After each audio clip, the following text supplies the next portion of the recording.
There is a certain pain in being underestimated, not the loud kind that leaves bruises, but the quiet kind that settles beneath your skin. At every family gathering, Emily smiled through polite laughter and gentle pity, her silence mistaken for smallness. They thought she worked at a little bank, a woman adrift in mediocrity. But behind that calm, she carried the weight of a nation's heartbeat. And on one ordinary afternoon when the world began to shake, the truth they never imagined was about to surface. There is a particular kind of silence that fills the air when you arrive somewhere you no longer belong. It is not loud, but it hums underneath the laughter, underneath the soft clinking of glasses, beneath every polite smile that hides a question. "How are you really doing?" I felt that silence wrap around me the moment I stepped into my mother's backyard in Charleston. The smell of grilled corn and cedar smoke drifted across the lawn, mingling with the buzz of cicadas and the distant crash of ocean wind. Everyone was already there, the Parkers in all their bright, polished success. David, my brother, was standing near the drinks table, telling a story about a complicated surgery he had performed that morning. His voice carried that careful confidence only surgeons seem to master, half control, half performance.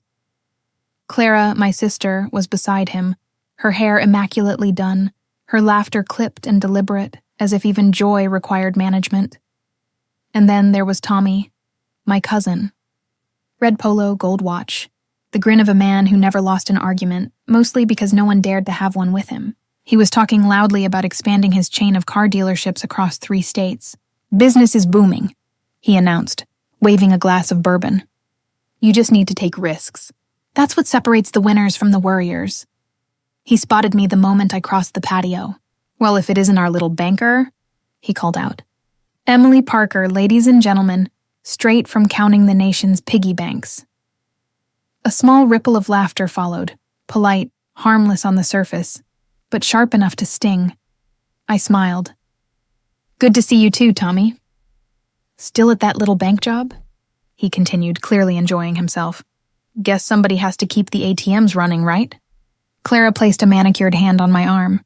"Ignore him, Em. He's just teasing." Then lowering her voice. "But really, you have so much potential. You could do more, you know, go for an MBA maybe? I have friends in admissions at Columbia." David joined in, tone measured, benevolent, like a physician explaining a diagnosis. "Clara's right.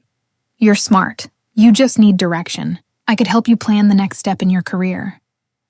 I lifted my glass of iced tea, my smile never wavering. "I appreciate that, but I'm fine where I am." In this family, fine was just another word for failure. They exchanged looks, tiny, knowing ones. Clara's brow pinched with concern. David's mouth pressed into a sympathetic curve. Tommy chuckled and turned away, satisfied that the hierarchy remained intact. For a moment, I stood among them listening to the hum of conversation, the easy rhythm of people who never questioned their place in the world, and then I slipped quietly toward the edge of the yard. By the lake, the air was cooler. The sunlight spilled across the rippling water like molten glass. I let out a breath I had been holding since I walked through the gate. Dad used to sit here. I could still see him in memory, legs crossed, newspaper open, a mug of coffee balanced on the armrest of his chair. He never cared much for titles or status. He'd look at me and say, "Let them underestimate you, Em. It keeps you free." He'd been gone almost 10 years now, but that voice still echoed on afternoons like this. Behind me, laughter rose again. Tommy was in the middle of another story, something about his dealership's record sales. His voice carried across the lawn, brimming with confidence. And that's why, when opportunity knocks, you answer. You do not sit in some cubicle waiting for your boss to notice you. A few heads turned my way, just briefly, enough to remind me that even when they pretended not to be judging, they were. Always. I walked back toward the patio, careful, composed, invisible by choice. Clara was now surrounded by 2 of our aunts, talking about a charity gala in New York. David was explaining investment portfolios to Uncle Rick, who nodded with exaggerated interest.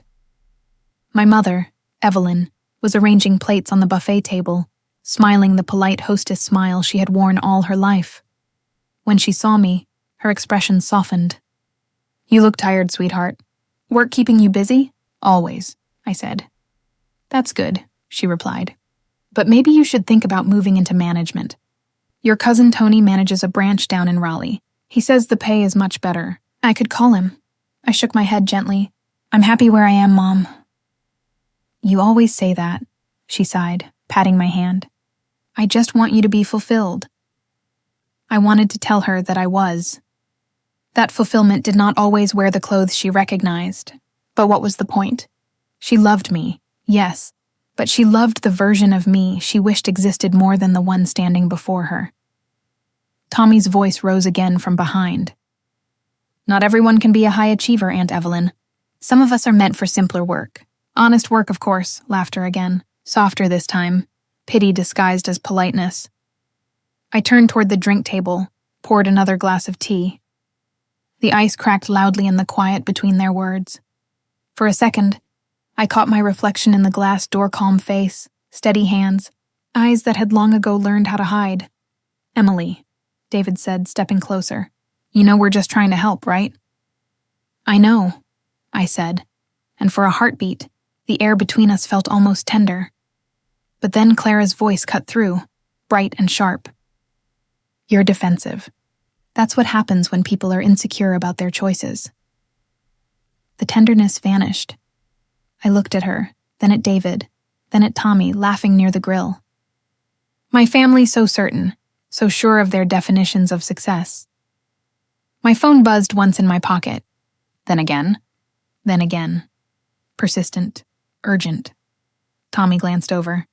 No work-life balance, huh? That's the downside of those little jobs. I ignored him and pulled out my phone. The name on the screen made my breath still for a moment.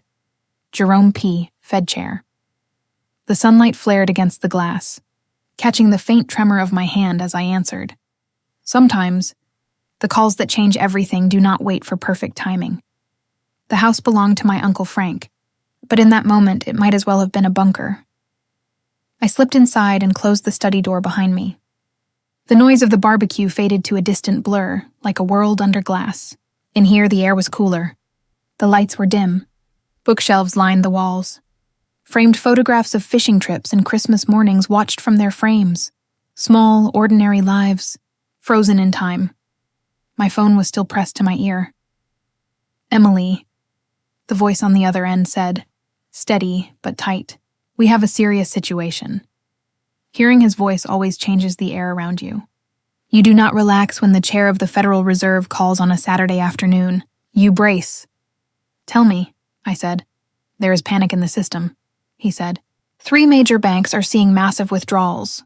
Money is moving fast, faster than our models predicted. If we do not stop the bleeding in the next few hours, ordinary people will wake up on Monday and find that their accounts are empty. I sank into the leather chair behind my uncle's desk. He continued, if this spreads, paychecks will not clear, mortgages will not process, card payments will freeze, employers will not be able to pay workers. We are talking about a chain reaction. How wide is the exposure? I asked. Worse than this morning, he said. The crypto collapse tore a hole through their balance sheets. We thought it would stay contained. It is not contained. A quiet pulse began in my throat.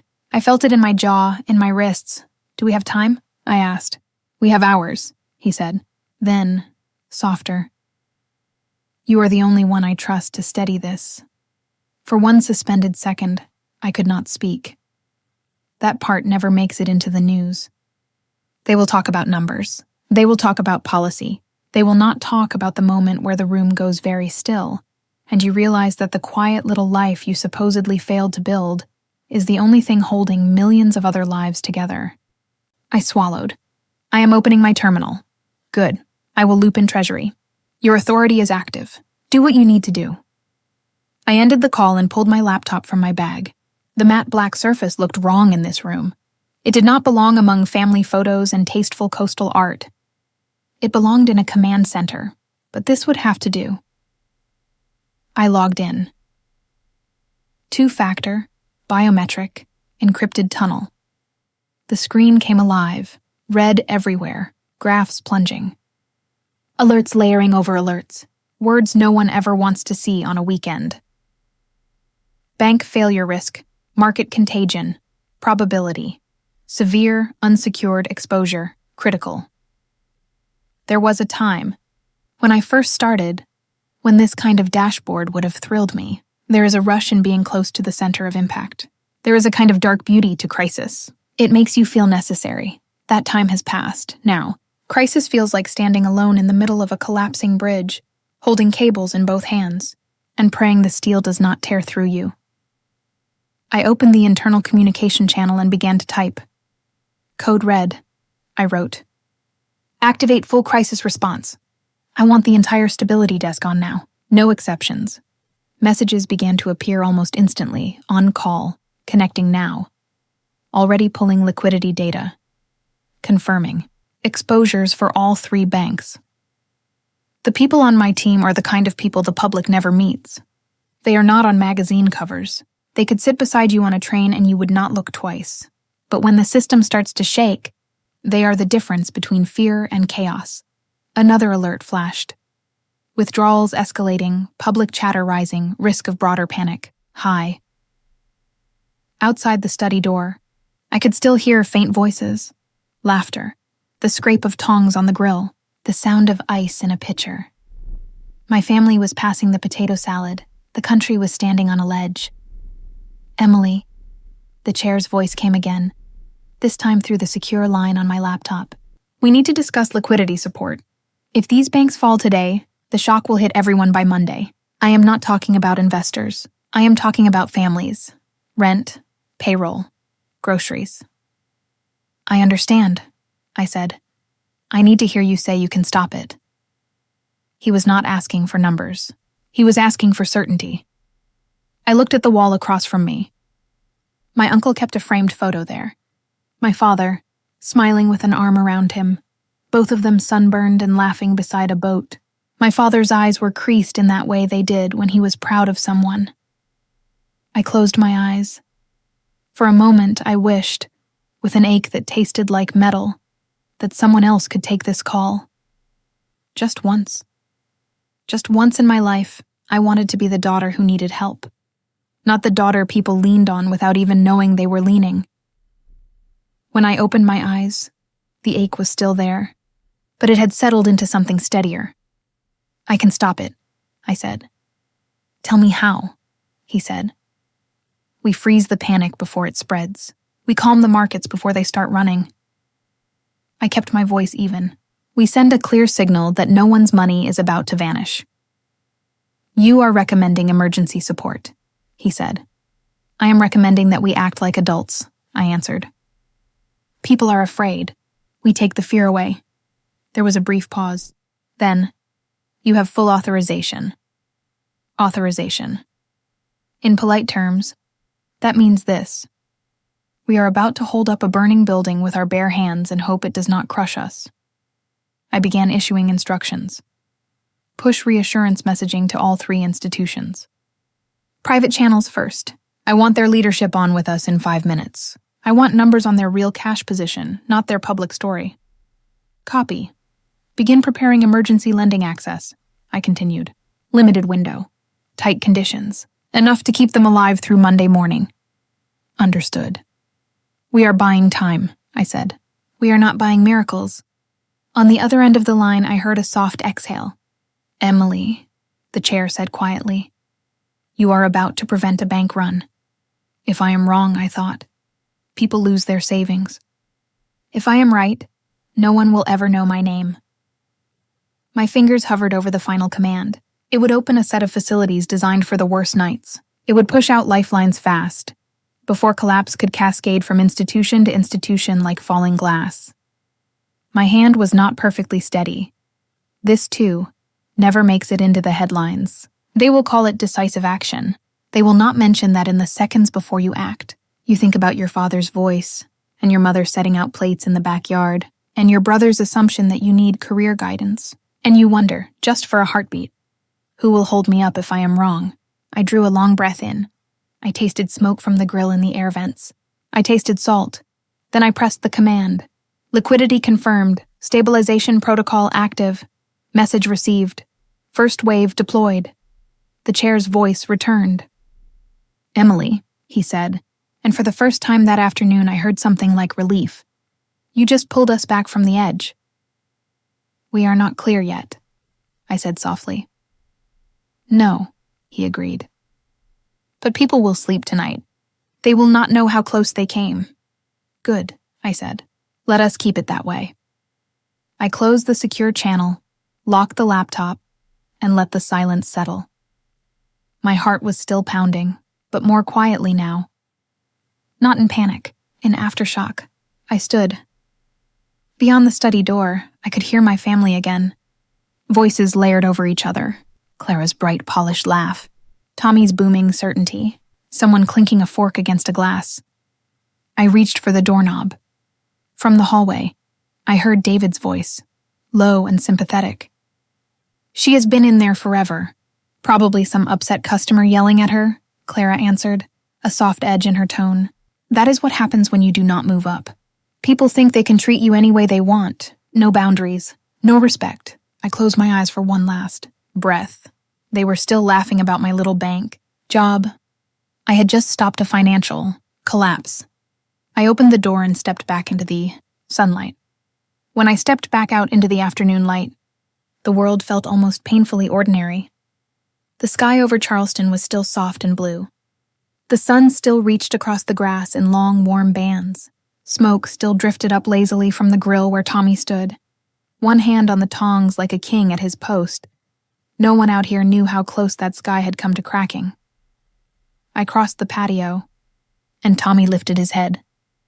There she is, he announced, as if I had simply wandered off for a phone call about napkins. His grin was wide and confident. You missed the ribs, Emily. I hope your customers survived the weekend without you. There was a hush of polite laughter around him.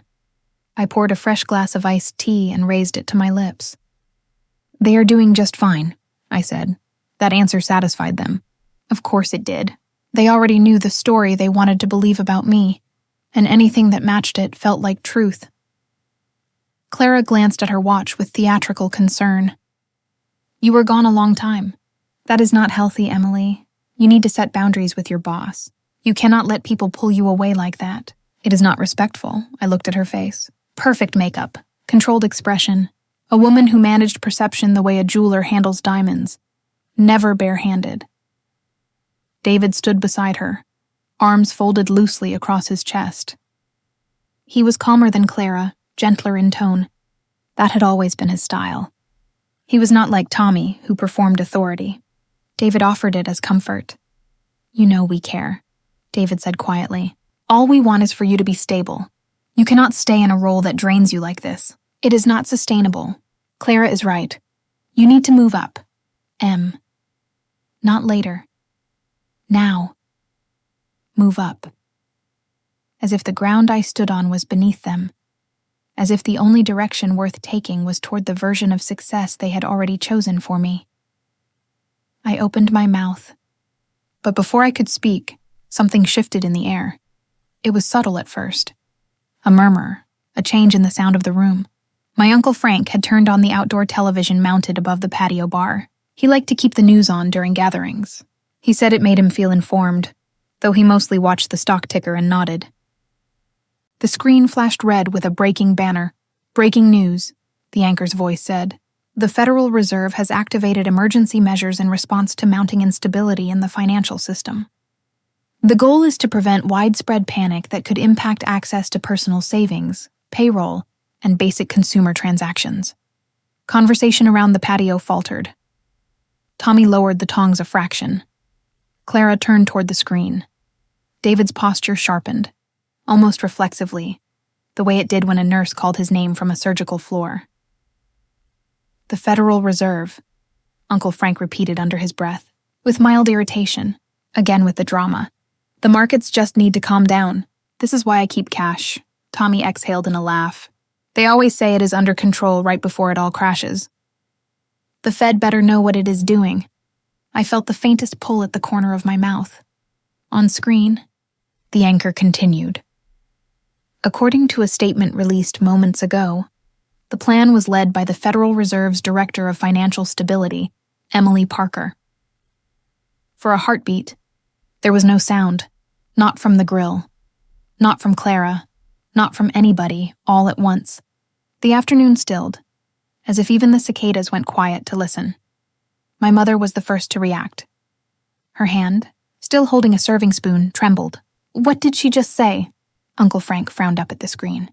"Play that back." Clara blinked, as if her eyes had betrayed her. "No," she said softly, almost to herself. "No, that has to be another person. Parker is a common last name." David had already pulled out his phone. His brow, the same brow that had furrowed over my scraped knees when we were children, now pulled tight in another kind of concern. He tapped, and then stopped tapping. His mouth parted. "Emily," he said, voice low. "Is this a joke?" I did not answer.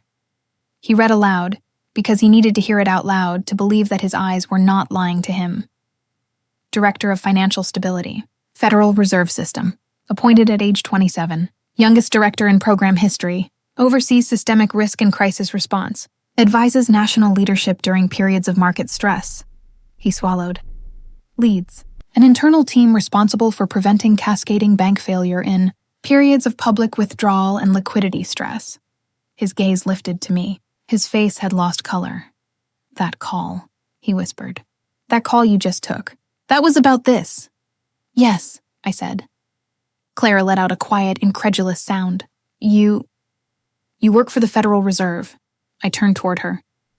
"I do not just work for it," I said gently. "I lead one of its divisions." Her lips parted, but no words came out. Tommy, who had never in his life been without an answer, who had never once in all our family gatherings allowed stillness to exist, if he could fill it with himself, sat down, just sat. As if his legs did not agree to keep holding him. My mother, Evelyn, had not moved. She was standing inches from me now. I had not even seen her cross the patio. Her eyes were glassy. "When you were inside," she said, her voice unsteady, "you were doing that. You were helping with that." I nodded once. Her hand went to her mouth. Her throat worked. "People would not have gotten paid," she whispered. "People would have woken up on Monday and their money would not be there." "Yes," I said. "And you stopped it." "My team stopped it," I said softly. "I guided it. We held it still." I paused. "We were very close." She closed her eyes. Something in her crumpled then. Something proud and rigid and high in her chest that I had spent years pressing against without ever moving. It collapsed in one breath. Her hand reached for mine, and I felt it shake. "I was so busy trying to fix you," she said. Her voice broke. "I forgot to see you."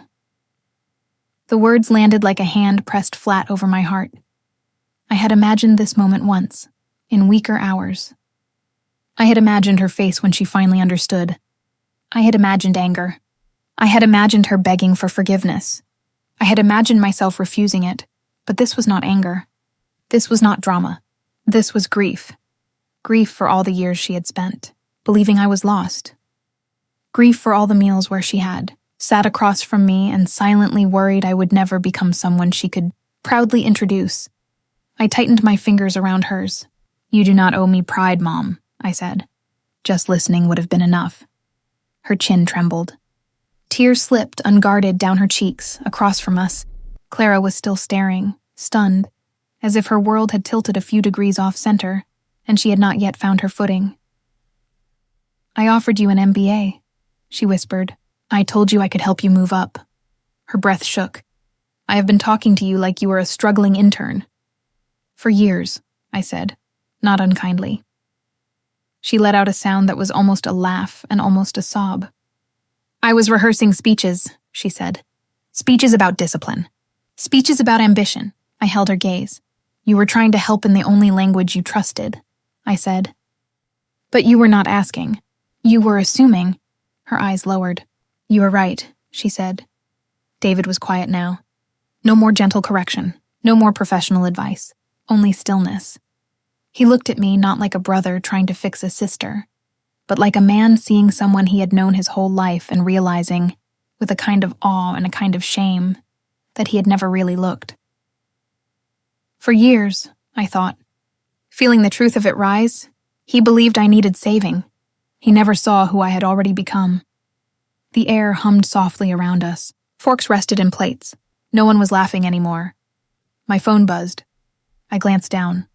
A message from the chair. Markets are stable. Good work, Director, Tommy exhaled.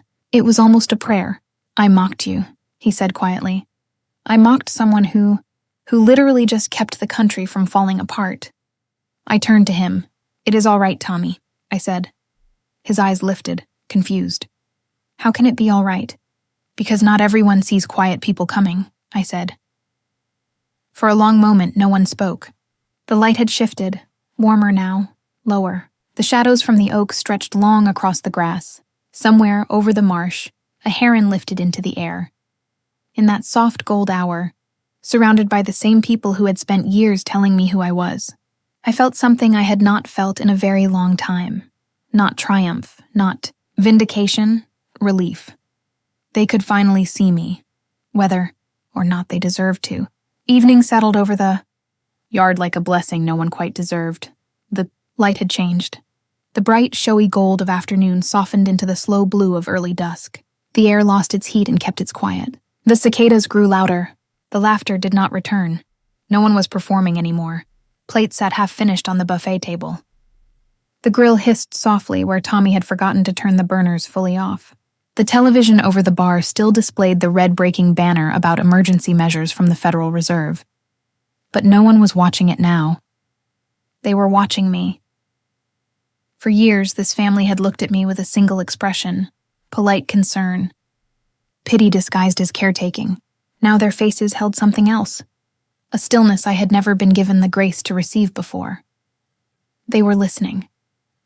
My mother was the first to step forward.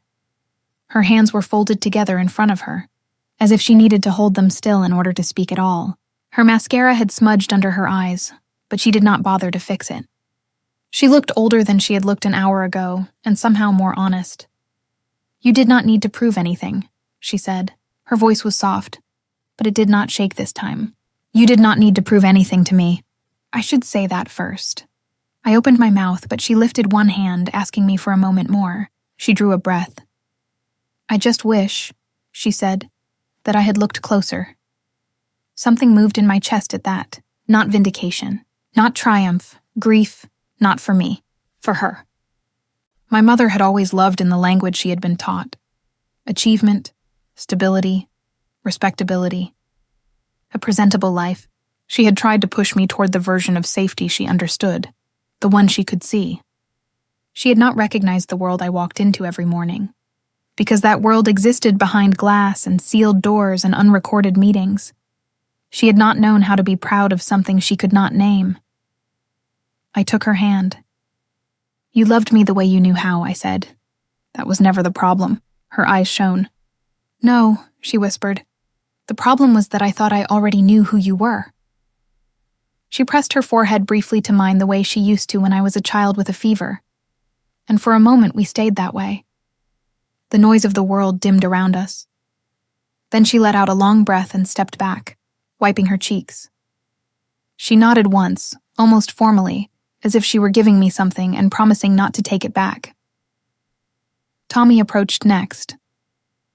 Tommy, who had spent the first hour of the gathering narrating his own greatness like a broadcast. Tommy, who had once said to me at Thanksgiving, "You should be more assertive. You let life happen to you. People like that never get anywhere." Now he did not swagger. He did not smile.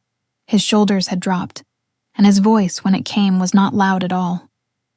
I bragged, he said quietly, all afternoon. I bragged about selling cars. He did not laugh at himself. He did not try to make it sound small and harmless. He said it as a confession. He lifted his eyes to mine. You hold the country together. There were no embellishments in his tone. No sarcasm, no defense. I had never heard his voice sound like that. It carried something almost like reverence, and behind that, something heavier. Shame, not for what he had said today, but for what he had believed for years. I shook my head. I am part of a team, I said gently. That may be true, he answered, but the team listens to you. He swallowed. I talked down to you because it made me feel taller, I think I need to say that out loud.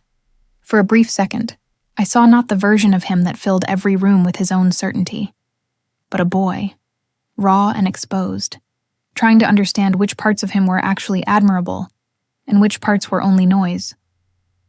"Thank you," I said. His jaw tightened with emotion he was not used to letting anyone see. He nodded and stepped back. For a long moment, no one spoke. The yard felt different now, open in a way it had never been for me. There was space in it, real space, the kind where a person is allowed to exist without being rearranged. David stood near the outdoor bar, one hand braced on it. He had not moved, not really, since the news report. He was still holding his phone, though the screen had long since gone dark. When his eyes finally lifted to mine, they carried a sorrow so deep I almost could not stand to look at it. "I do not know how to fix this," he said. He did not dress the words in guidance. He did not offer a plan. He did not tell me what he thought I should do next with my career, my life, or my choices. He said the only thing I had ever really needed to hear from him. "I do not know how to fix this," he repeated, "but I know I was wrong." The honesty in that, the cost of it, reached me more than any apology could have. My throat tightened. I gave him a small nod. That was all either of us could manage. The evening deepened by degrees. The sun slipped lower, casting the marsh grass beyond the fence in copper. A light wind moved through the hanging moss and the oak branches above us. In that hour between day and night, the world always feels thinner, like truth can move through it more easily. I felt strangely calm. Not light. Calm. It was not the calm of victory. It was the calm of a pressure that had lived in my body for years, finally beginning, just beginning, to release. I think that is what people do not understand about being underestimated. They think you spend all your time wanting to be seen. Sometimes that is true. In the beginning, it was true for me. I had wanted them to see me, to see that I was not lost, to see that I was not small. But over time, something changed.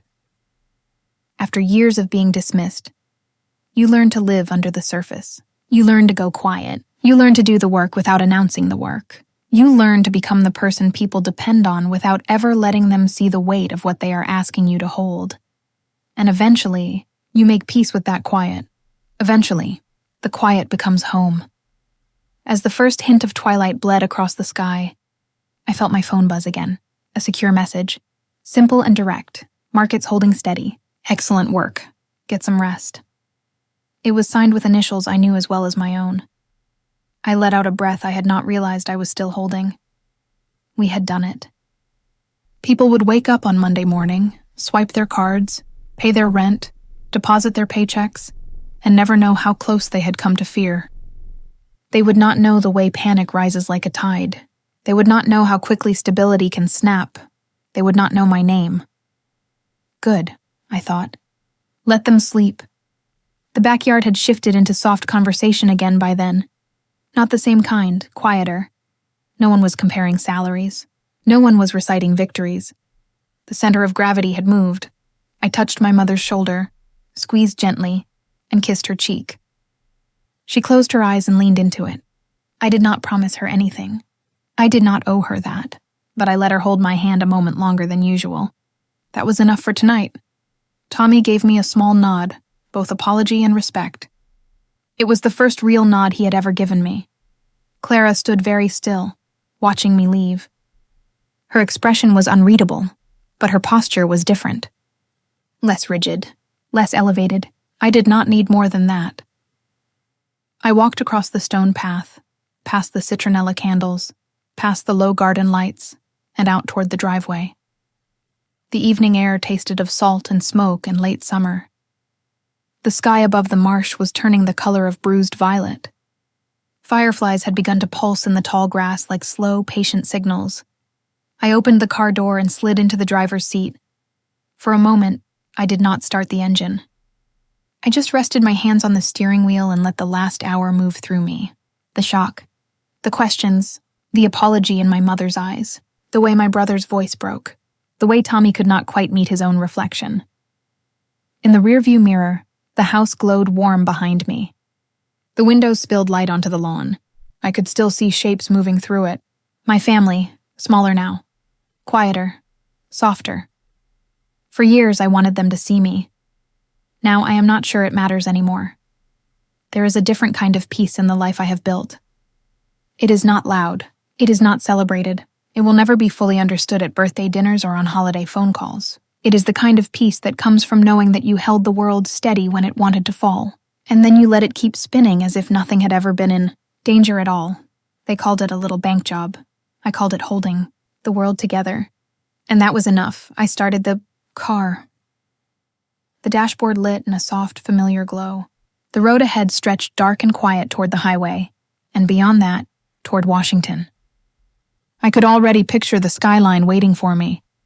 The low curve of the bridges, the pale lights along the river, the steady heartbeat of a city that never truly sleeps, because it cannot afford to.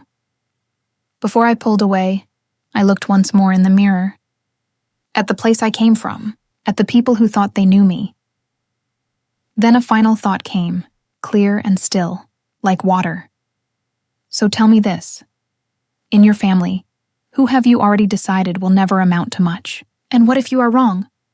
There is a strange kind of strength that grows in the shadow of being unseen. It does not arrive with applause or validation. It builds itself quietly, brick by brick, day by day, until one morning you realize you have become something solid, something unshakable, even if no one ever said they believed in you. Emily's story is not just about intelligence or success. It is about endurance, the courage to keep showing up when the world keeps deciding who you are for you. She spent years being spoken over, advised, corrected, dismissed, and misunderstood. But while they were talking, she was building. While they were judging, she was preparing. And while they pitied her, she was carrying the weight of an entire nation's stability. That is the quiet truth life often hides. Greatness rarely announces itself. It does not shout. It does not seek permission. It simply does the work that matters, even when no one is watching. Maybe that is the lesson buried inside her silence. The idea that being underestimated is not a curse, but a strange kind of freedom. When people stop expecting anything from you, you can stop performing for them. You can build something real, not for applause, not for approval, but for purpose. And yet, there is another lesson for those standing on the other side of that mirror. The ones who are quick to measure others by titles, appearances, or the version of success that feels comfortable to recognize. Perhaps the next time we meet someone whose story we think we already know, we should pause, ask instead of assume, listen instead of label. Because sometimes, the person we overlook is the one quietly holding everything together. In the end, Emily did not need to prove anything. The truth had always been there, written not in words but in action. What changed was not her worth. It was their ability to see it. So, as you leave this story behind, take a moment to ask yourself, who in your life have you already decided is less? And if you looked again closer, kinder, what might you find? If this story touched something in you, share your thoughts below. Tell me about a time you were misunderstood, or a time you misjudged someone else and learned from it. And if you believe more people should hear stories like this, stories that remind us of the quiet strength we often miss, then stay with us. Subscribe, comment, be part of the conversation, because sometimes the smallest stories hold the loudest truths.